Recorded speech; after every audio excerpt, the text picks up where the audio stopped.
Je l'indiquais en titre, nous accueillons dans le cadre de cette édition de Présidence Actu le ministre Paul Atangandji, ministre en charge de l'administration territoriale, depuis le 2 mars dernier, à la faveur d'un décret signé par le président de la République. Bonsoir, monsieur le ministre. Bonsoir, Yves-Marc. Nous sommes très heureux de vous avoir dans le cadre de cette édition de Présidence Actu. C'est le lancement officiel du plan d'assistance humanitaire d'urgence décidé par le président de la République qui nous sert de prétexte pour venir à votre rencontre. Mais au-delà de ce plan d'assistance humanitaire d'urgence, nous allons plus globalement évoquer l'actualité au sein de votre département ministériel depuis que vous êtes à sa tête et d'autres questions liées à la situation sociopolitique dans notre pays. Si vous le voulez bien, nous allons commencer par une question d'actualité. Vous revenez d'une conférence internationale qui s'est tenue en Israël, une conférence internationale qui portait sur le terrorisme. Qu'est-ce que vous nous avez ramené de cette conférence, monsieur le ministre? Je vous remercie de mettre l'accent sur cette question. Il s'agit d'une conférence internationale tenue à Jérusalem du 12 au 14 juin, axée sur le terrorisme. Et ce qui est important, c'est que lorsque les débats ont été ouverts, tous les participants ont été unanimes qu'il faut combattre le terrorisme sur toutes ses formes. Vous savez, le terrorisme, c'est une nébuleuse qui a beaucoup de ramifications. Et ce que j'ai encore trouvé intéressant, c'est que les participants sont revenus régulièrement à une déclaration historique du chef de l'État, son Excellence Paul Biya. Il disait devant les diplomates à Yaoundé que le terrorisme est une menace globale. Et à menace globale, il faut une riposte globale. La secrétaire américaine chargée de Homeland Affairs, de l'Intérieur, a même dit qu'on ne peut pas combattre le terrorisme de manière isolée. Elle a dit qu'il faut une synergie entre les États pour combattre le terrorisme et neutraliser les sponsors du terrorisme. Et dans la déclaration finale, les participants sont allés loin, c'est-à-dire l'Amérique, l'Allemagne, l'Union européenne, plusieurs pays. Il a été clairement stipulé que rien ne peut justifier les actes de terrorisme et qu'il faut combattre le terrorisme sur toutes ses formes. Et puis, ils ont parlé de l'incitation à la haine, l'incitation aux actes de terrorisme dans la déclaration finale, et puis le terrorisme dans les réseaux sociaux.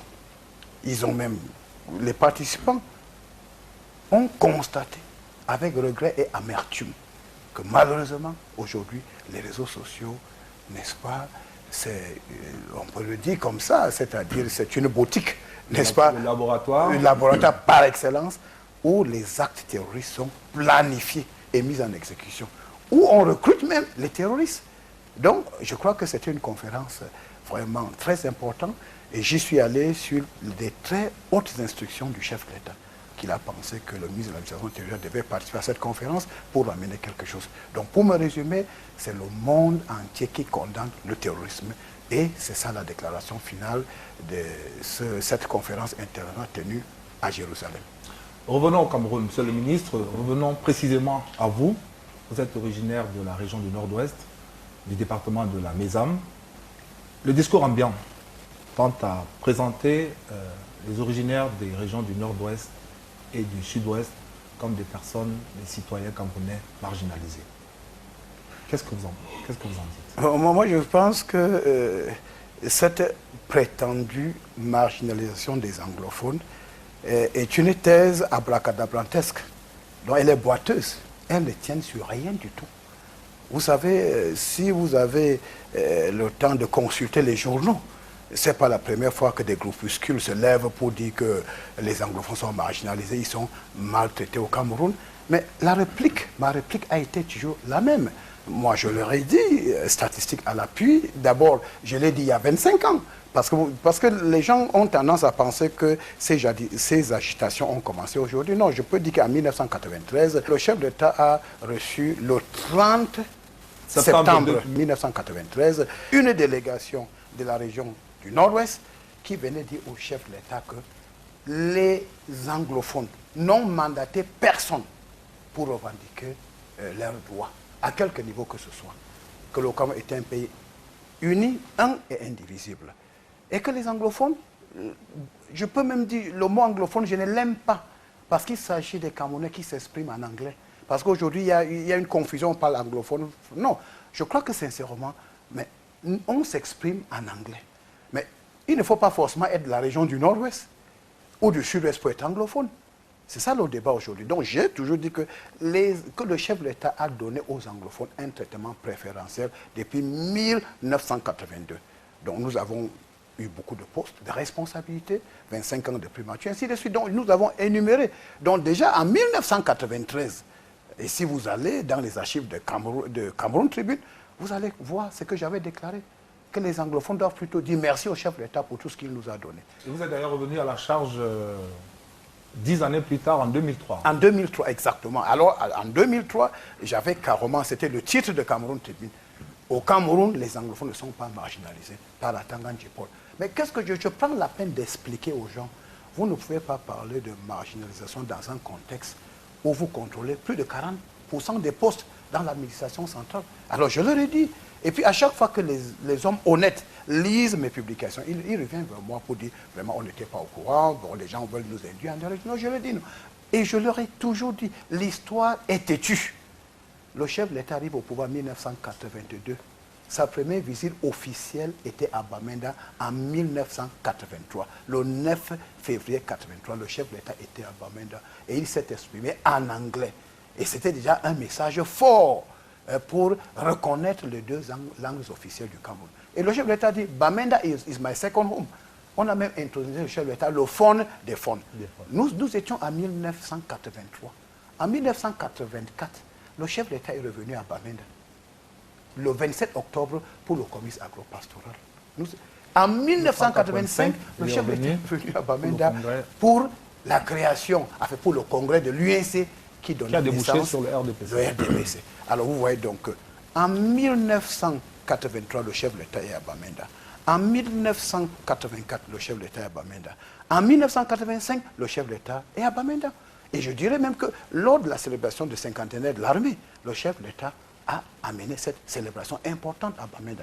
Ça voudrait tout simplement dire, à chaque fois quand il y a un agenda politique important, le chef de l'État choisit soit la région du Nord-Ouest, soit la région du Sud-Ouest.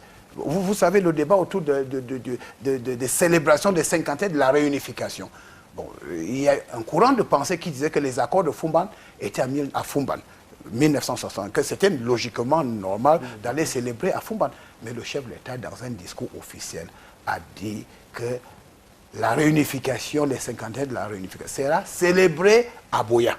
Il est allé à Boya. Donc, vous savez, donc je peux même dire que, vous savez, le chef de l'État, dès 1982, a signé un contrat social avec les régions du Nord-Ouest et du Sud-Ouest. Vous avez commencé par indiquer quelques statistiques. Oui. On voudrait aller plus loin. Que représente la population des ressortissants du Nord-Ouest et du Sud-Ouest dans l'administration et quel est le pourcentage en termes de postes de responsabilité que ces compatriotes occupent? Je voudrais dire sincèrement, vous regardez les populations du Nord et du Sud-Ouest, dans l'ensemble de notre population, ça représente 15 à 16%. C'est ça la population. Et le Nord-Ouest et le Sud-Est géographiquement couvrent 6,5% du territoire national. C'est ça la réalité. Alors, le poids politique également des deux régions, c'est entre 16 et 19% maximum. Vous prenez les résultats de toutes les consultations électorales. Mais le paradoxe est que quand vous regardez les postes de responsabilité, le Nord-Ouest et le Sud-Ouest réunis ont toujours occupé entre 38 à 40% de tous les postes de responsabilité. C'est les statistiques qui sont officielles. Vous pouvez les consulter. Alors donc, si vous dites par exemple que les anglophones sont marginalisés parce qu'ils ne sont pas nommés, vous êtes en train de mentir. Vous êtes en train de tromper les gens. C'est ça la réalité, c'est ce que je leur dis. Et puis, c'est ça, les statistiques sont là. Et puis, bon, moi je dis, vous regardez, je vous donnerai d'autres circonstances. Il y a au Cameroun, vous savez, depuis 1982, il y a eu 4 banques privées au Cameroun, 4 banques. Et toutes les banques commerciales doivent avoir le visa de la présidence de la République. Alors, le paradoxe est que sur les 4 banques privées au Cameroun, depuis 1982, il n'y a qu'une seule banque qui appartient à un Camerounais d'origine francophone, la CCI. La CCI, qui est Afriland, de Dr Fokam Kamoni. Moi, modestement, je suis le fondateur de la Highland Corporation Bank. C'est une banque agréée et admise en compensation à la Banque centrale. Je suis originaire de Bamenda. Amity Bank a été créé par Tacha Lawrence. Il est originaire du département de Kumbo. Aujourd'hui, c'est Atlantic Bank. La National Financial Credit a été créée par M. Awanga, qui est originaire du département de Momo. Donc, dans un contexte où il n'y a que 4 banques privées, depuis l'indépendance, il y a 3 banques qui appartiennent aux anglophones, aux promoteurs. Ça veut dire que quand vous êtes entrepreneur, vous avez la possibilité de vous exercer au Cameroun. Il est important de savoir que vous ne pouvez pas parler de marginalisation alors que les faveurs, vous créez une banque commerciale, vous pouvez même avoir le capital social, mais on ne vous donne pas l'agrément. Et les agréments sont validés par la présidence de la République. Donc voilà autant de preuves pour dire qu'effectivement, le chef de l'État a donné aux anglophones plus qu'il en fallait. C'est ça la réalité aujourd'hui. Venons-en, Monsieur le ministre Paul Atangandji, à ce plan d'assistance humanitaire d'urgence décidé par le président de la République, le président Biya. Comment l'avez-vous accueilli? Vous savez, le plan d'urgence, le plan d'assistance humanitaire d'urgence, c'est un plan formidable. En quoi? C'est-à-dire, c'est une réponse aux défis sécuritaires dans les régions du Nord et du Sud-Ouest. Et c'est un plan bien étudié. Il a été présenté au public par le Premier ministre chef du gouvernement et il a défini les axes majeurs.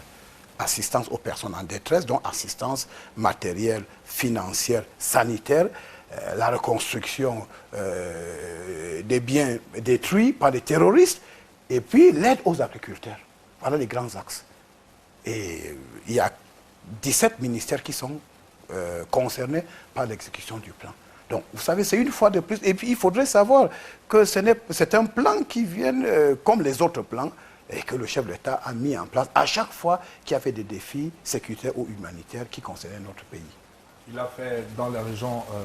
de l'extrême nord, vous savez, oui, exactement. Mais l'assistance, la catastrophe de Sam, le chef de l'État, il est rentré d'un voyage officiel, il allait directement ensemble pour regarder ce qui se passait.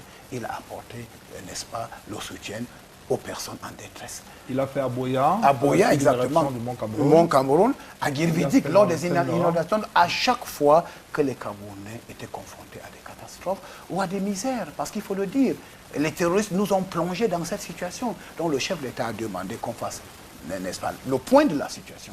Et sur la base de ce plan qui a été remis au chef de l'État, lui-même a décidé de mettre sur pied ce plan d'action urgent et puis, bon, qui va pratiquement se dérouler dans les jours à venir. Vous allez nous dérouler précisément le chronogramme dans quelques instants. Juste le temps de revenir sur la communication spéciale du Premier ministre chef du gouvernement mercredi dernier lors de la présentation de ce plan humanitaire d'urgence décidé par le président de la République. C'est avec Jean-Pierre Ndjana.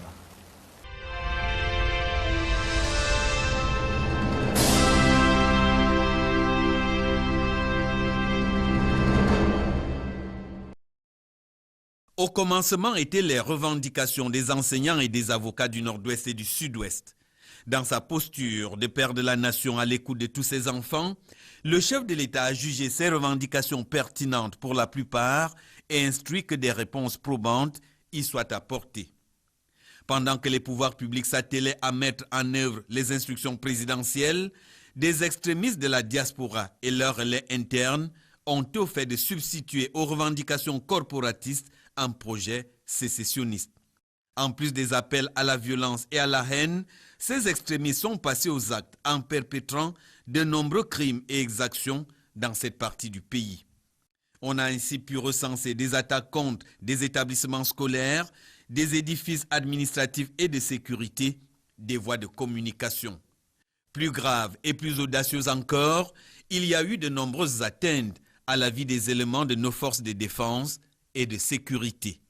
Au 11 juin 2018, nous avons enregistré 123 attaques contre les forces de sécurité ayant entraîné 84 décès, dont 32 militaires, 42 gendarmes, 7 fonctionnaires de police, des personnels de l'administration pénitentiaire et un éco-garde. Ce bilan a d'ailleurs été revu à la hausse le jour même du lancement du plan présidentiel d'assistance humanitaire d'urgence. La folie meurtrière de ce qui est convenu d'appeler les terroristes n'a pas épargné les autorités administratives et traditionnelles. Première victime, le sous-préfet de Batibo dans le nord-ouest, enlevé et assassiné le 11 février 2018. Pour ce qui est des populations civiles, le bilan est tout aussi lourd, avec au compteur plus d'une centaine de civils tués par ces bandes armées. Pour financer leurs activités terroristes, les groupes criminels pillent et rackettent les populations. Elles subissent également des représailles qui se traduisent par des viols, des unions forcées de jeunes filles avec les terroristes, des assassinats à l'instar de celui du couple Mouzam le 16 juin 2018 dans l'arrondissement de Batibo, dans le département de la Momo. Au cours des 12 derniers mois, plus d'une centaine de civils ont été tués par les bandes armées. Face à cette psychose, les populations n'ont pas eu d'autre choix que de fuir leur village pour trouver refuge, soit dans d'autres régions du Cameroun, soit au Nigeria voisin. Le décompte fait ainsi état de 75 000 personnes déplacées internes, majoritairement dans le sud-ouest, et plus de 21 000 réfugiés dans les États nigérians de Benue, Akwa Ibom, Taraba et Cross River. Devant ce drame enduré par les populations, l'État n'a pas voulu rester les bras croisés. Aussi, le président Paul Biya a-t-il décidé de la mise en place d'un plan d'assistance humanitaire d'urgence en faveur de ses compatriotes. En gros, il s'agit de rétablir un cadre de vie sécurisé et propice à l'épanouissement de ces populations si durement éprouvées. Et dans le détail, l'action du gouvernement va se déployer dans les domaines suivants. L'accès au logement, la fourniture de denrées alimentaires et de produits de première nécessité, les soins de santé, l'éducation, le logement, la protection et la reconstitution de documents individuels. Ces actions sont complétées par des visites d'assistance et de réconfort aux populations réfugiées au Nigeria. Un accent sera mis sur la réhabilitation des infrastructures sanitaires détruites, abandonnées ou fermées. Pour favoriser la reprise des activités agro-pastorales, le gouvernement prévoit de fournir des intrants agricoles. Un volet dédié à l'assistance psychosociale viendra compléter ces mesures matérielles afin de réarmer moralement les victimes. Le plan ainsi décliné va s'exécuter sur 18 mois avec une urgence plus avérée sur les 3 premiers mois suivant son lancement. Ce programme humanitaire d'urgence va nécessiter un financement à hauteur de près de 13 milliards de francs CFA. Le dit financement sera assuré par le budget de l'État à travers 15 administrations, l'appel à la solidarité nationale, entreprises et particuliers et la contribution des partenaires au développement. Il faut dire qu'avant la mise en œuvre de ce plan présidentiel, de nombreuses initiatives avaient déjà été prises, soit par les pouvoirs publics, soit par des particuliers, au nom de la solidarité et de l'hospitalité qui ont toujours caractérisé les populations camerounaises. Le dernier grand exemple en date reste leur élan spontané vis-à-vis de leurs compatriotes et surtout de nos forces de défense et de sécurité au front contre Boko Haram dans l'extrême nord du pays. Une spontanéité qui donne tout son sens, toute sa pertinence, toute sa profondeur à la célèbre phrase du président Paul Biya, je cite, « Le Cameroun, c'est le Cameroun ».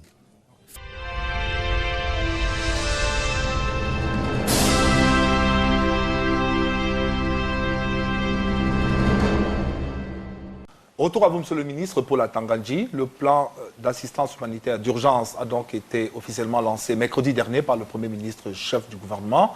Et à l'occasion, il a été collecté un peu plus de 230 millions de francs CFA. Comment justifier cet élan de solidarité? Vous savez, c'est un message fort que les Camerounais de tous bords approuvent sans réserve le plan d'urgence décidé par le chef de l'État. Vous savez, le chef de l'État, comme je vous le dis souvent, est la personnalité la plus renseignée du Cameroun. Et quand il met en place un plan d'urgence, ça veut dire qu'ils tiennent compte de toutes les réalités, n'est-ce pas, qui concernent les personnes touchées par le plan d'urgence. Et voilà pourquoi le Premier ministre, qui est chef du gouvernement, devait annoncer ce qui a lieu de faire. Donc, et puis, vous savez, le plan d'urgence a 3 volets. Il y a ce qui est financé. Le budget, c'est 12 milliards 700 millions. Et puis, c'est un budget qui est financé par l'État. Mais de l'autre côté, nous avons des partenaires qui fonctionnent avec nous. Précisément, on a vu des représentants des pays amis, des chefs de mission diplomatiques. Qu'est-ce qu'il faut voir à travers leur présence à cette cérémonie? Le monde est devenu un village planétaire. Donc, nous travaillons avec nos partenaires stratégiques. C'est-à-dire la France, les États-Unis, l'Allemagne, la Belgique, l'Union européenne, et les pays africains et d'autres. Donc, ils étaient là, n'est-ce pas, parce qu'ils sont concernés par le plan d'urgence. Il y a un volet national, il y a un volet international. Et puis, les Camerounais ont voulu apporter leur appui, comme ils ont fait en son temps pour les exactions, contre les exactions de Boko Haram. Vous savez, quand nous avons été frappés par les actes terroristes de Boko Haram, le chef de l'État a dit « je déclare la guerre à Boko Haram » et que Boko Haram sera éradiqué. Alors les Camerounais, pour apporter leur soutien à ce combat contre cet ennemi, sont entrés dans la danse et ils ont cotisé dans les dirigeants. Vous allez à l'extrême nord aujourd'hui, vous allez voir, les écoles ont été reconstruites, les bâtiments publics reconstruits, réfectionnés, et ainsi de suite. Donc voilà, donc à chaque fois quand le chef de l'État met en place un plan de solidarité, les Camerounais se sentent concernés parce que c'est un plan cohérent. C'est un plan qui se justifie pleinement. C'est le meilleur message possible. Et le deuxième, il faudrait le dire, le chef de l'État, il sait que le Cameroun est un pays crédible. Et puis il y a les partenaires au développement qui vont nous appuyer. Mais l'aide qui vient de nos amis ne doit en aucun cas remplacer les efforts que nous devons fournir nous-mêmes pour régler le problème. Voilà pourquoi le chef de l'État demande au Premier ministre, mets-moi en place ce plan d'action, il faut dérouler le tapis, il faut aller sur le terrain, il faut exécuter le plan d'action. Il y a comme une guerre de chiffres autour du nombre de couches de la population concernée par ce plan d'assistance humanitaire d'urgence. Combien y a-t-il de personnes déplacées ou réfugiées du fait de cette crise qu'on observe dans les régions du nord-ouest et du sud-ouest? Les chiffres qu'il faut retenir, c'est les chiffres donnés par le Premier ministre. C'est-à-dire environ 60 000 dans le sud-ouest et 8 000 dans le nord-ouest et 25 000 réfugiés au Niger, à peu près 23-25 000 francs. Voilà. Donc quand on parlait de 300 000 vous savez, réfugiés... je vous dis une fois de plus, le plan d'assistance humanitaire d'urgence est contenu dans un document que voici. Et c'est un plan qui a été bien étudié. Et le chef de l'État a eu des informations qui concernent la situation sur le terrain. Le chef de l'État a envoyé plusieurs missions, les autorités administratives ont fait des rapports. Et sur la base des rapports des autorités administratives et des missions indépendantes envoyées par le chef de l'État, le chef de l'État a donc élaboré un plan d'action que voici. Alors, les chiffres qui sont dans ce plan d'action sont des chiffres exacts. Et nous devons, n'est-ce pas, faire confiance, n'est-ce pas, à cette présentation faite par le premier chef du gouvernement. Vous êtes le président du comité ad hoc, oui, en charge donc du suivi de ce plan d'assistance humanitaire d'urgence, qui a été déjà officiellement lancé par le Premier ministre, chef du gouvernement. Quel est le chronogramme? Alors, il y a le chronogramme d'action, c'est-à-dire, dès que le chef d'État demande au premier chef du gouvernement de présenter le plan d'action, il entre en exécution immédiatement. Il n'y a pas de temps à perdre. Ça veut dire que dans les prochains jours, nous serons sur le terrain pour exécuter le plan d'action, du moins le début. Parce qu'il est question de rencontrer les populations et leur apporter cette assistance matérielle, financière et logistique. Alors, nous serons sur le terrain. Et je peux vous dire déjà que vous regardez depuis un certain temps, le chef de l'État avait déjà donné des instructions. Vous avez eu il n'y a pas longtemps, le bataillon d'intervention rapide était sur le terrain. N'est-ce pas pour construire des maisons?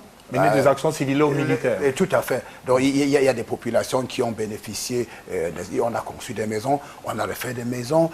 Dans les régions du nord-ouest et du sud-ouest. Le bilan a même dispensé les cours dans le nord-ouest et dans le sud-ouest. Ça veut dire que nous avons une armée républicaine où la police a apporté il n'y a pas longtemps l'assistance à des personnes qui étaient en détresse, qui étaient en train de fuir du fait des exactions des terroristes. Il n'y a pas longtemps, la gendarmerie est entrée dans la danse pour prendre des citoyens en détresse qui ont été amenés dans le camp de la gendarmerie. La gendarmerie a préparé la nourriture, la gendarmerie a acheté des médicaments pour leur donner. Donc on voit à peu près que nos forces de défense sur le terrain sont professionnelles. Et c'est ça les instructions du chef de l'État. Mais comment ce plan va se déployer? Comment les acteurs de ce plan vont se déployer sur le terrain dans un climat de relative insécurité, monsieur le ministre? Je crois que là, vous exagérez. Vous avez... Bon, bien évidemment, il y a les poches de résistance. Quelle est la situation sécuritaire dans les régions du nord-ouest et du sud-ouest aujourd'hui? Je crois que la situation est sous contrôle, globalement. Je vous donne quelques chiffres. La région du nord-ouest, nous avons 34 arrondissements. 7 départements, 34 arrondissements. Aujourd'hui, il y a à peine 2 arrondissements qui sont problématiques. On peut parler de Bello et l'arrondissement de Batibo, quelque chose comme ça. Voilà les 2. Sur 34. Donc les autres sont tranquilles. Et je pourrais vous dire, vous constaterez que dans certains arrondissements, vous arrivez dans l'arrondissement, dans le département de la Menchum ou de Dongamantou. Quand vous arrivez, les populations vous demandent, mais vous êtes arrivé, qu'est-ce que vous êtes venu faire, pendant combien de temps vous allez mettre? Parce que les populations se sont organisées pour combattre le terrorisme. Et c'est ça le message du chef de l'État aux membres du gouvernement. Vous devez aller dans vos localités, prêcher la paix et demander aux gens de ne pas soutenir le terrorisme parce que le terrorisme ne profite à personne. Ça, c'est pour le nord-ouest. Pour le sud-ouest, quel est le pouls sécuritaire? Quelle est la situation sécuritaire? La situation aussi, globalement, je peux dire, est sous contrôle. Parce que nous avons environ 6 ou 7 arrondissements qui posent problème. Mais le chef de l'État a donné une feuille de route. Il ne m'appartient pas. Le chef de l'État, c'est le chef des armées. Et il a donné une feuille de route, n'est-ce pas, qui permet de neutraliser les terroristes. Et sans dégâts. Voilà. Vous savez, qu'est-ce qu'ils font? Ils vont kidnapper des gens. Ils demandent de l'argent. Quand ils savent que l'armée va venir intervenir, les populations deviennent des boucliers humains. Donc on est obligé d'étudier les interventions. Alors le chef de l'État a demandé aux forces de défense, vous devez neutraliser les terroristes, mais protéger les citoyens.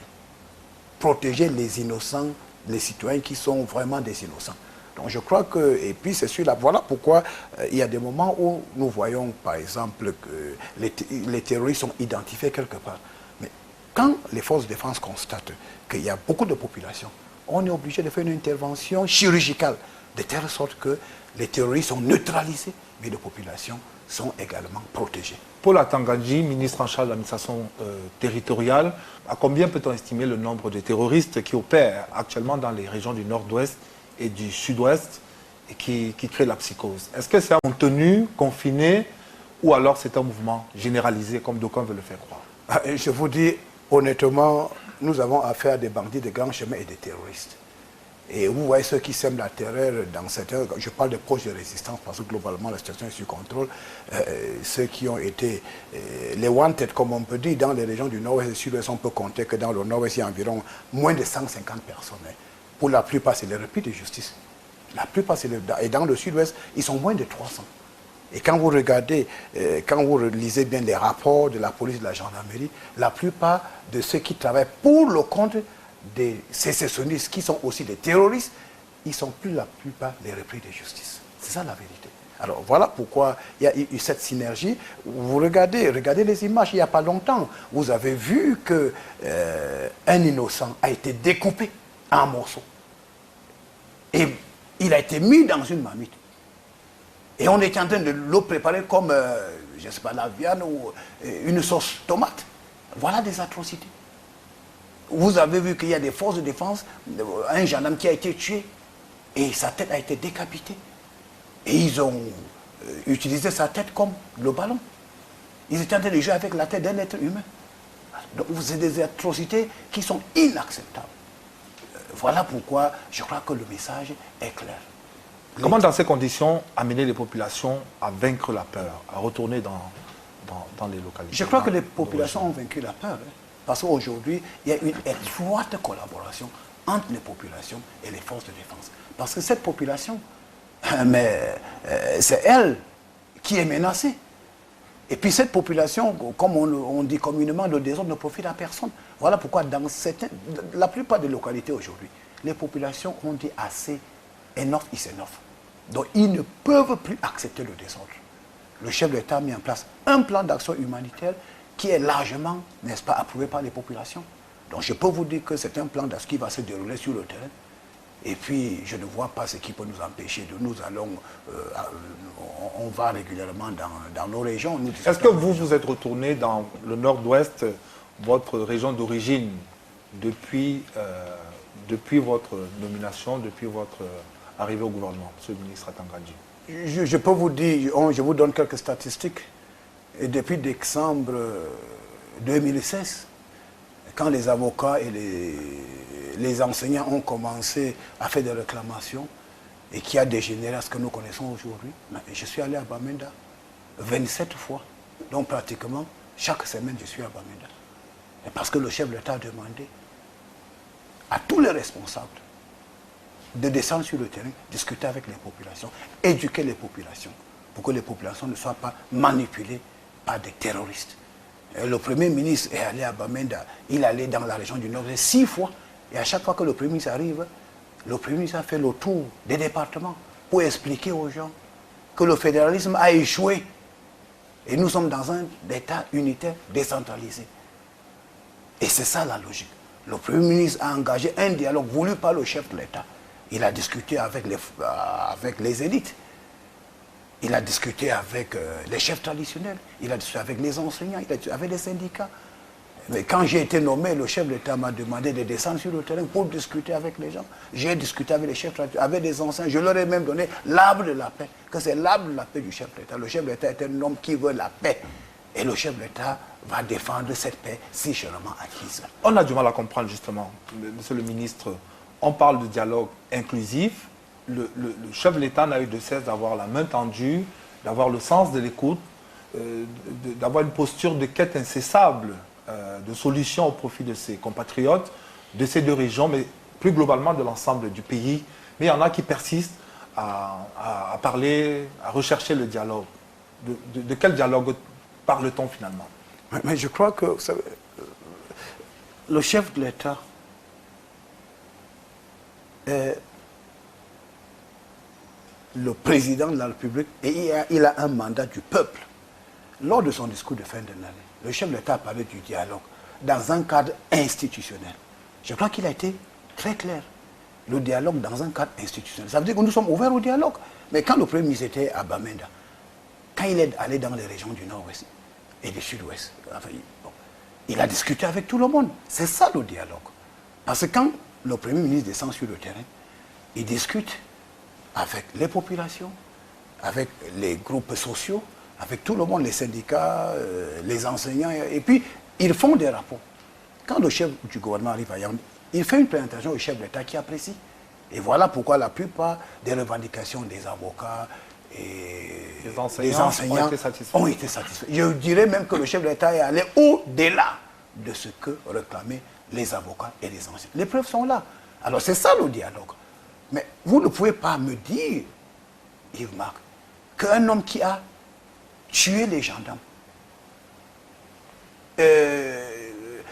poignardé les enfants qui vont à l'école, les terroristes qui ont violé des jeunes filles. Vous allez dans la région du Nord-Ouest, il y a plus de 1500 filles qui sont les grossesses précoces, les filles de 12 à 17 ans. Et ça, c'est le travail des terroristes. Dans les deux régions, il y a plus de 1000 filles qui ont été violées. Les terroristes, ils arrivent dans une école, ils vont là où il y a les filles, ils prennent les filles. Ils font même les mariages forcés. Les filles de 15, 18 ans. Vous regardez dans la région du Sud-Ouest aujourd'hui, ils sont en train de recruter les enfants de 12 ans qui sont drogués pour des atrocités. Alors, vous ne pouvez pas demander un état de dialogue avec ceux-là. Ce n'est pas possible. Et puis, cette confusion, les gens veulent mettre, n'est-ce pas, mais ça, un gouvernement responsable au même pied d'égalité que des terroristes. Non. Ça, il faut le dire clairement, le chef d'État a parlé du dialogue dans un cadre institutionnel. Et ça veut dire que moi, je reçois les bonnes volontés qui viennent me voir. Et vous arrivez de le faire? Régulièrement, il y a des sessionnistes, il y a un qui était chez moi il n'y a pas longtemps, on lui a dit qu'il y avait, s'il arrivait au ministère de l'administration territoriale, il serait interpellé.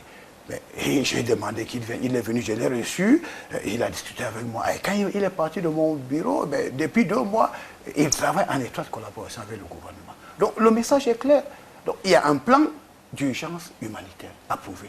Nous demandons à ceux qui sont encore dans les brousses, parce que c'est une minorité, de déposer des armes. Et je profite de cette émission pour envoyer encore ce message. Pour posséder une arme au Cameroun, il faut une autorisation d'achat d'armes et une autorisation de port d'armes. Mais si vous avez une arme sans autorisation, mais vous êtes un bandit de grand chemin. Et voilà pourquoi nous avons demandé aux gens de remettre les armes aux autorités administratives. Et aujourd'hui, le bilan est éloquent. Nous avons récupéré près de 17 000 armes et des munitions. Parce que nous leur avons dit, celui qui n'a pas d'autorisation doit déposer chez le préfet, chez le sous-préfet, chez le gouverneur, à la brigade de gendarmerie, au commissariat de police. Et les citoyens de bonne volonté sont en train de le faire parce qu'il faut. Nous sommes dans le processus d'identification. Maintenant, ceux qui ne vont pas déposer les armes, vous leur accordez quel délai et qu'est-ce qui est susceptible de toute façon, ceux qui ne vont pas déposer des armes, c'est dans un délai de 30 jours. Parce qu'il y aura un contrôle rigoureux. Il y aura les fouilles de maison. Si vous êtes interpellé, vous serez considéré comme un bandit de grand chemin et traité comme tel. Ça veut dire que vous êtes interpellé et on vous remet à la justice. Après exploitation, on vous remet à la justice. Le Cameroun est un état de droit. La justice va s'en occuper. Voilà. Monsieur le ministre, il faut que le message soit clair. On va observer notre seconde halte pour revenir justement sur la batterie de mesures prises par le chef de l'État et le gouvernement en rapport avec cette crise dans les régions du nord-ouest et du sud-ouest.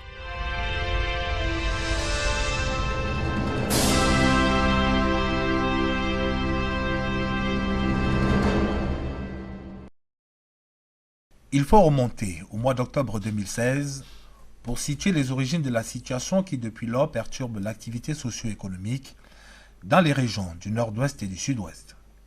Ce mois-là, en effet, certains avocats anglophones exerçant dans le ressort des cours d'appel de ces 2 régions entreprennent de battre le pavé pour exprimer des revendications liées à l'administration de la justice dans notre pays. Celle-ci porte principalement sur l'inexistence de la version anglaise du droit OHADA. Le 28 novembre 2016, soit un mois plus tard, le secrétaire permanent de l'OHADA, l'Organisation pour l'harmonisation en Afrique du droit des affaires, le professeur Dorothée Kossi-Sosa, est reçu au Palais de l'Unité au nom du chef de l'État par le ministre, secrétaire général de la présidence de la République Ferdinand Ngongo. Au cours de cette audience, des exemplaires de la version anglaise du traité OHADA sont officiellement remis aux autorités camerounaises. J'ai rendu compte donc au représentant du chef de l'État de ce que l'OHADA a fait le nécessaire pour que tous les actes que nous prenons, qui sont quand même des actes très importants, puisque c'est ça qui régit le monde des affaires, toutes les activités économiques, sont bien disponibles en langue anglaise. Et je viens donc de remettre la version anglaise de ces actes au secrétaire général de la présidence de la République, à la haute attention du chef de l'État. Alors qu'on croit satisfaite la principale doléance de ces hommes en robe, qui entre-temps sont entrés en grève, d'autres revendications verront le jour. C'est alors que sur instruction du président de la République, un comité ad hoc présidé par le ministre délégué auprès du ministre de la Justice, Jean-Pierre Fogui, est mis en place à l'effet d'examiner et de proposer des solutions aux problèmes soulevés. Après une série de concertations tenues courant décembre 2016, le dit comité remet sa copie au Premier ministre chef du gouvernement. Déterminé à apporter des réponses plus globales aux problèmes soulevés par ses avocats, le chef de l'État va par ailleurs instruire la mise en place d'un groupe de travail chapeauté par le ministre d'État, ministre de la Justice Laurent Esso, et comprenant, entre autres, les ministres de l'enseignement supérieur, de la fonction publique et des finances, ainsi que le directeur général de l'École nationale d'administration et de magistrature. Le mandat assigné à ce groupe de travail est clair. Suggérer toutes les mesures pouvant permettre une meilleure administration de la justice dans notre pays de façon globale et plus spécifiquement dans les régions où les principes de la common law sont appliqués. Élaborer et de lui soumettre un projet de loi modifiant l'organisation et le fonctionnement de la Cour suprême pour y intégrer la section de la common law. Par ailleurs, le président de la République a instruit d'un recensement des magistrats d'expression anglaise en vue d'augmenter les effectifs des magistrats anglophones au sein de la haute juridiction. Le président de la République a ordonné une nouvelle évaluation sur la maîtrise de la common law par les magistrats en service dans les cours d'appel du Nord-Ouest et du Sud-Ouest et du droit romano-germanique dans les ressorts des autres cours d'appel. Sur la base de cette seconde évaluation, le président de la République procédera au redéploiement des magistrats en tenant compte de leur maîtrise de la langue officielle la plus usitée. La création d'une faculté de sciences juridiques et politiques à l'université de Buea, la création des départements de English Law dans les universités de Douala, Maroua, Ngaoundéré et Tian, la création d'une section de la common law à l'ENAM, le chef de l'État a prescrit d'organiser un recrutement spécial des auditeurs de justice et élèves greffiers anglophones sur une période de 4 ans, après évaluation des besoins en ressources humaines dans les juridictions du Nord-Ouest et du Sud-Ouest. La même attention du chef de l'État sera accordée aux doléances des enseignants qui, entre-temps, sont eux aussi entrés en grève. Diverses concertations entre gouvernement et syndicats des enseignants sont organisées à Yaoundé et Bamenda sous la coordination du Premier ministre chef du gouvernement. Des concertations qui vont amener les pouvoirs publics à accéder à la quasi-totalité des revendications exprimées par les grévistes.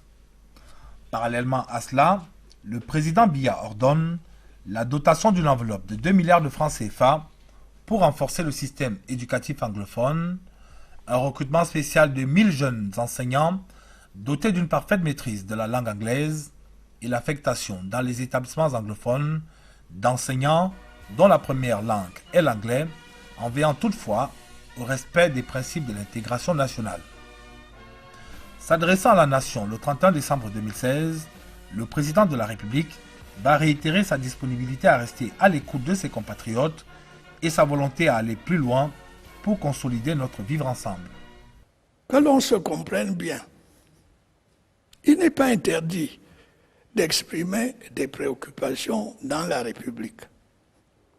En revanche, rien de grand ne peut se construire dans la surenchère verbale, la violence de rue et le défi à l'autorité. Seul le dialogue serein permet de trouver et d'apporter des solutions durables aux problèmes. Les voix qui se sont exprimées ont été toutes entendues. Elles ont, dans bien des cas, soulevé des questions de fond que l'on ne saurait négliger.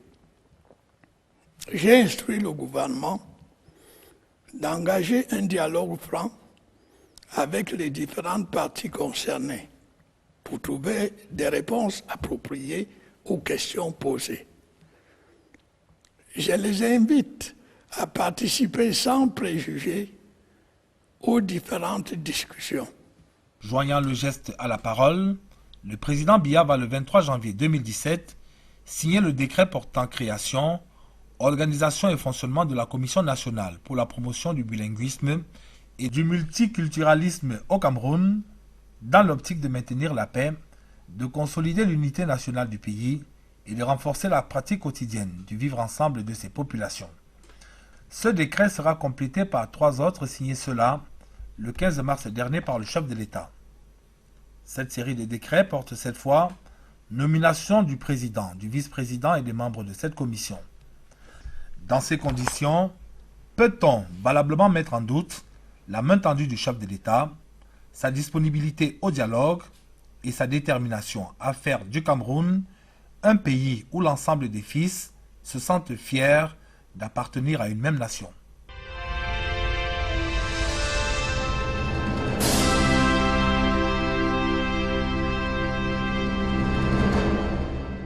Monsieur le ministre Paul Atangandji, L'un des axes de ce plan d'assistance humanitaire d'urgence prévoit la reconstitution des pièces, des documents officiels, des pièces d'état civil pour ceux qui les ont perdus. Comment cela va se passer? C'est important de revenir sur ça parce que le Premier ministre a clairement parlé de ça dans son discours. Vous savez, les terroristes, ils ont brûlé les mairies, les préfectures, où il y avait des archives, des actes de naissance. Mais je crois qu'il y a un cadre légal pour ces cas de figure-là. Ça veut donc dire que, bon, je veux dire comme ça, au Cameroun, les gens sont nés ici, ils ne sont pas à Jupiter ou à Mars ou à Neptune. Donc ça veut dire que chaque personne, même celui qui a perdu l'acte de naissance, a au moins la famille. Il y a les membres de la famille qui peuvent l'aider à reconstituer les pièces officielles. Donc il n'y aura pas de problème. Je crois que le Premier ministre est revenu sur ça parce que c'est une préoccupation majeure. Donc les gens qui sont victimes de ces exactions, il y a un cadre légal qui permet à chacun de reconstituer ces pièces. Les actes de naissance, les cartes d'identité, même les diplômes qui ont été brûlés du fait de ces actes de vandalisme. Dans le cadre des opérations menées en rapport avec cette situation, il y a des personnes qui ont été arrêtées sur le plan national et d'autres sur le plan international à l'étranger, qui ont été extradées au Cameroun. Quelles sont devenues ces personnes, Monsieur le ministre? Je ne sais pas pourquoi tout le temps les gens reviennent sur les cas des gens qui ont été extradés du Nigeria. Bon. On a même annoncé certaines de ces personnes-là comme étant décédées. Bon, vous savez, à chaque fois que je rencontre de manière fortuite certains diplomates ou les défenseurs ou les soi-disant défenseurs des droits de l'homme, ils ne font qu'évoquer que ces gens ont été extradés, ils ne font plus signe de vie, etc. Je crois quand même que le Cameroun est un pays responsable. Et nous avons un système judiciaire crédible. Parce que il faut regarder comment évoluent les choses. Lorsque les gens sont exploités, dès que vous êtes interpellé, c'est d'abord la gendarmerie et la police qui s'occupent des enquêtes préliminaires. Après les enquêtes préliminaires, il y a l'information judiciaire qui s'ouvre pour chaque cas.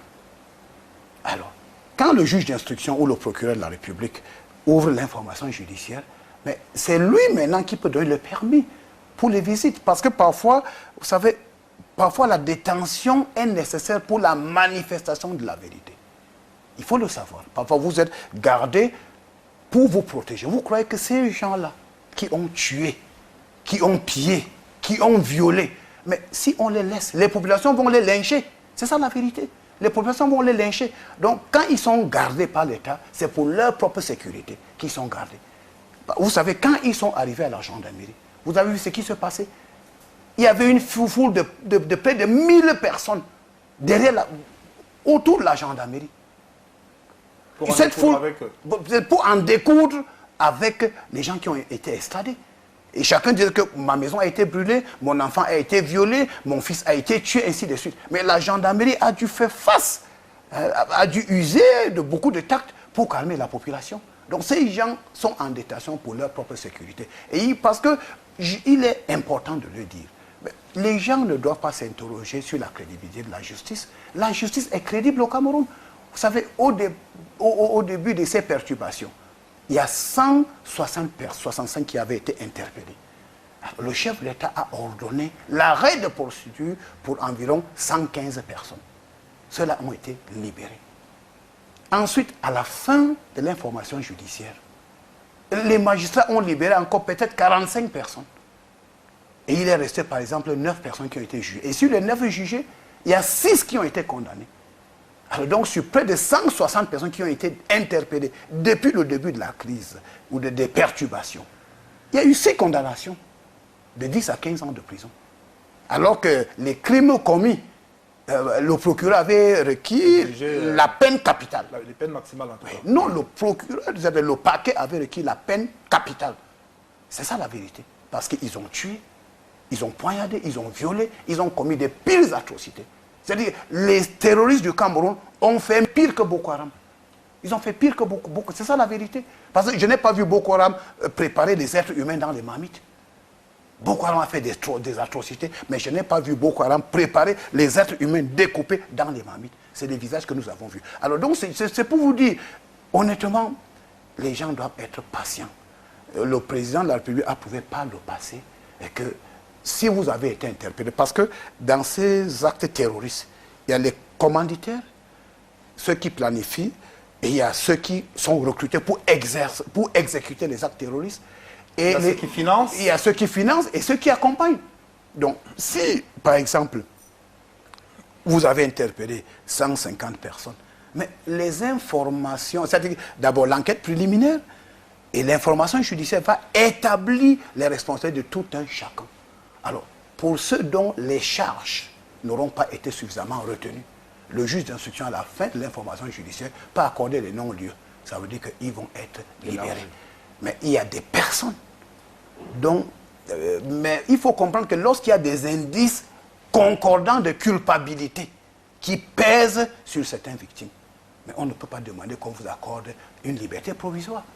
C'est ça la réalité. Parce que, vous savez, il faut le dire, parce que le magistrat instructeur, il instruit à charge et à décharge. Voilà pourquoi à la fin d'une procédure judiciaire, il y a des gens qui bénéficient de non-lieu. Il y a d'autres qui sont traduits pour être jugés. Il y en a d'ailleurs qui ont été élargis, mais qu'on a retrouvés dès le lendemain. Je peux dire que parmi les 115 qui ont été élargis par le chef de l'État, il y a au moins 56 qui ont été repris dans les actes de grand banditisme. Et ça, je vous le dis. Alors, je vous donne un exemple. Lorsqu'on a libéré les 15 otages à Pinim, à côté de Santa, mais on a trouvé les bérets des gendarmes qui avaient été tués et décapités dans les effets des terroristes de Pinim. On a trouvé, par exemple, il y a eu 5 bérets des gendarmes, il y a eu 3 bérets de policiers qu'on a retrouvés dans les effets des terroristes qui avaient pris en otage pratiquement 16 personnes. Et quand l'armée est même arrivée à la gendarmerie a dialogué pendant 2 heures. Ils ont fait des tirs de sommation. Voilà ce qui est arrivé. Je crois que le ministre Issa Tchouma a expliqué. Donc les gendarmes ont fait des tirs de sommation que vous avez 15 personnes en otage. Il faut les libérer. Alors les terroristes ont dit non, ils ne vont pas être libérés. Qu'est-ce qu'ils ont fait? Ils ont d'abord tiré sur une femme, elle est décédée. Ils ont encore tiré sur un homme, il est décédé. Alors c'était pour effrayer la gendarmerie. Quand ils ont tiré sur la 3e personne, et c'est là où les gendarmes ont lancé l'assaut pour le neutraliser. Et vous voyez ce qu'on a retrouvé dans le camp. C'était un hôtel, un auberge. Ils sont venus, ils ont délogé les propriétaires. Nous avons trouvé dans ce camp, il y avait environ plus de, je crois, il y avait environ 27 Kalachnikov et 17 armes, il y avait environ 34, et plus de 2000 munitions. Et il y avait quoi? La drogue, il y avait la cocaïne, le tramadol et les drogues qui leur permettent de commettre des exactions. Voilà une preuve. Alors tu vois que nous avons une armée professionnelle, les gendarmes sont arrivés, ils sont passés 2 heures dialoguer, déposer les armes, vous serez interpellés, on va vous remettre à la justice. Ce sont d'ailleurs des unités spéciales de nos forces de défense. Exactement. Alors donc c'est pour dire, je suis revenu longuement sur cette histoire, on dit les gens ont été extradés, ils ne vivent pas. Je peux vous dire, en tant que ministre de l'Organisation, ils sont là, ils vivent, et le moment venu, quand les procédures judiciaires vont atteindre un certain niveau, bon, on va voir. Mais moi, une fois de plus, le chef de l'État dit au Cameroun, la justice est indépendante. Je ne peux pas savoir ce que les juges d'instruction vont faire. Quand le moment va arriver, les gens vont aller discuter avec la justice. Si vous avez, n'est-ce pas, un membre de famille qui a tué, qui a pillé, qui a violé, en ce moment, le procureur va juger ou le juge d'instruction. Mais pour l'instant, ils sont en exploitation. Et je peux vous dire, le Cameroun est un État de droit, un État responsable. Quand le gouvernement dit qu'ils sont en vie, effectivement, ils sont en vie. Je vais même plus loin. Ils sont en vie et ils se portent bien. Parce que quand ils sont venus du Nigeria, il y en avait qui avaient, je ne sais pas, moins de 70 kilos. Mais j'ai vu un prévenu qui avait 70 kilos. Je l'ai revu il n'y a pas longtemps. Il était à près de 100 kilos. Donc ça veut dire qu'ils vivent bien. Donc l'État prend soin d'eux. Mais quand le moment va arriver, ils vont être traduits à la justice et les instances judiciaires vont s'en occuper. Et les procès seront publics. Les procès seront publics. D'ailleurs, comme les autres, l'État n'a rien à cacher. Nous sommes un État de droit et le chef de l'État demande à tout le monde, les forces de défense et de sécurité, de respecter la loi et le droit, rien que le droit. Monsieur le ministre, 2 questions. Est-ce qu'il n'y a pas lieu de faire un lien entre ces perturbations observées dans certaines parties des régions du nord-ouest et du sud-ouest et le calendrier électoral annoncé par le président de la République. Et une question qui est liée à celle-là est celle de savoir si dans ces conditions, vous, en tant que ministre de l'administration territoriale, vous pensez que les élections pourront se dérouler dans les régions du Nord-Ouest et du Sud-Ouest convenablement. Bon. En fin d'année, c'est le chef de l'État qui donne le tempo. En fin d'année, le chef de l'État a clairement dit que c'est une année des échéances électorales importantes. Et je peux vous dire que les élections vont se dérouler. Vous avez eu la preuve, nous avons eu les élections sénatoriales. Et j'ai fait une conférence après, où ces élections se sont déroulées dans les 58 départements du Cameroun. Et je vous le dis, dans le cadre de la région du Nord-Ouest, sur 34 arrondissements, il y a à peine 2 ou 3 qui sont affectés. Et dans la région du Sud-Ouest, je peux vous dévoiler notre plan d'action sur le terrain, il y a à peine, je peux dire, un département et 6 ou 7 arrondissements qui sont affectés. Mais je dis que nous allons, n'est-ce pas, planifier le travail aujourd'hui. Il faut remettre l'autorité de l'État, il faut restaurer l'autorité de l'État. Parce que les terroristes, ils pensent qu'ils peuvent défier les autorités. Non, je crois que le Cameroun est un État de droit. Personne, et je dis d'ailleurs, il n'y a que l'État qui peut exercer la force. C'est ce que la loi dit. Et il faut savoir, parce que nous parlons des terroristes, il faut savoir que même dans les conventions internationales, il a été constaté que si le terrorisme a toujours perduré, c'est à cause de l'impunité. Ça a été clairement dit dans les instances internationales. Que l'impunité est un facteur qui aggrave les actes de terrorisme, les actes terroristes. Donc, et il faut donc comprendre, à partir de l'instant où il est constaté que l'impunité, c'est ça qui encourage les terroristes, donc c'est un message clair que les terroristes doivent répondre de leurs actes. Le message est clair. Je vous ai dit, je viens d'une conférence internationale à Jérusalem et à la fin, il a été clairement dit de combattre les terroristes, l'incitation à la violence, l'incitation aux actes terroristes et combattre le terrorisme dans les réseaux sociaux. Et puis c'est le monde entier qui était là-bas. Donc l'impunité, vous n'allez pas demander au Cameroun aujourd'hui, vous n'allez pas prêcher l'impunité, n'est-ce pas, en faveur, n'est-ce pas, des terroristes. C'est pas possible parce que vous savez, Guantanamo a existé. Pourquoi? Guantanamo a existé parce qu'il faut éloigner les terroristes. On ne peut pas dire que l'Amérique n'est pas un état de droit. L'Amérique est un état de droit. Mais quand vous êtes confronté à des actes barbares, il faut les éloigner et les remettre à la justice. Je crois que c'est ça le message. Et à vos autorités administratives, vos collaborateurs, quelles sont les consignes que vous leur donnez? Déjà, est-ce que l'ensemble des autorités administratives sont à leur poste, à l'heure qu'il est? Le rôle de l'État, c'est la protection des personnes et des biens. Et voilà pourquoi vous avez le gouverneur, vous avez les préfets, vous avez les sous-préfets et les forces de sécurité. C'est un dispositif mis en place pour protéger les populations.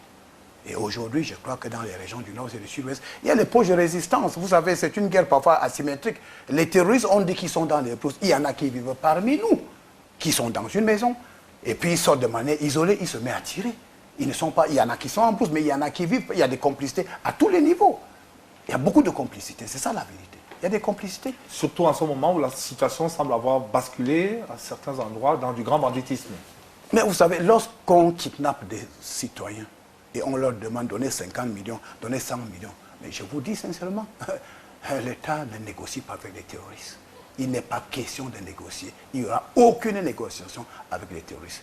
Et voilà, vous savez, l'armée a fait une opération salutaire l'autre jour où un camp a été attaqué, a été libéré, un camp de terroristes, et puis on a libéré un commissaire de police, un inspecteur, et puis les fonctionnaires de SATOM et de PMUC.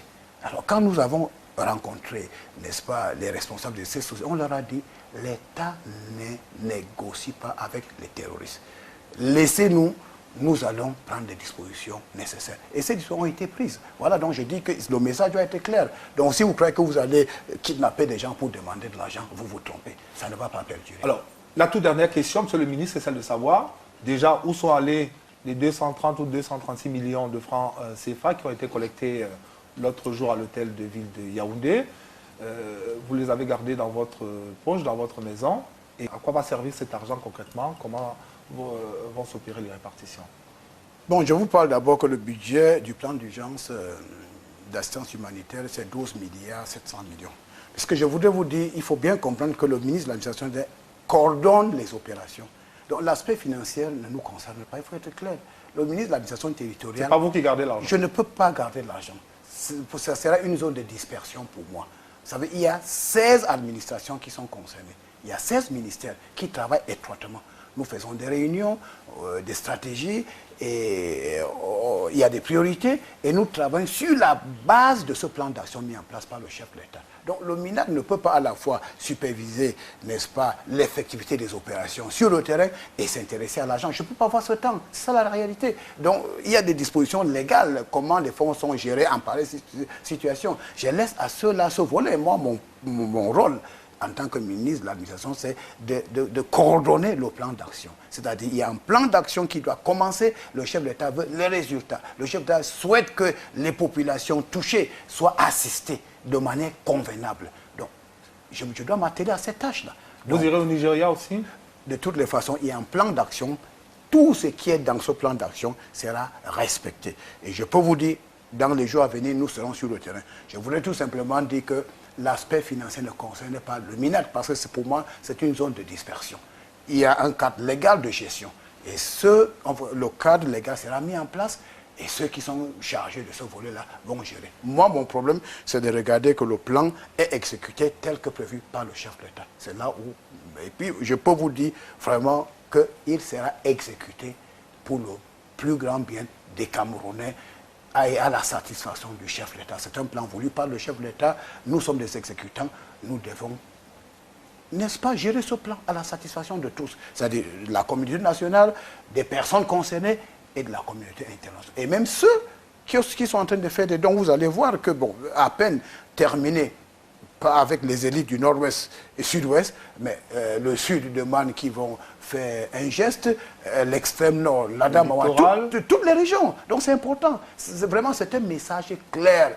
Les Camerounais rejettent en bloc le terrorisme. Est-ce que les contributions sont obligatoires? Parce qu'il y a une polémique au sein de l'opinion qui tend à donner l'impression que les contributions seraient exigées à certaines catégories de personnes. Les contributions sont volontaires, je peux vous le dire. Pourquoi? C'est un plan d'action. Les langues de solidarité touchent les Camerounais.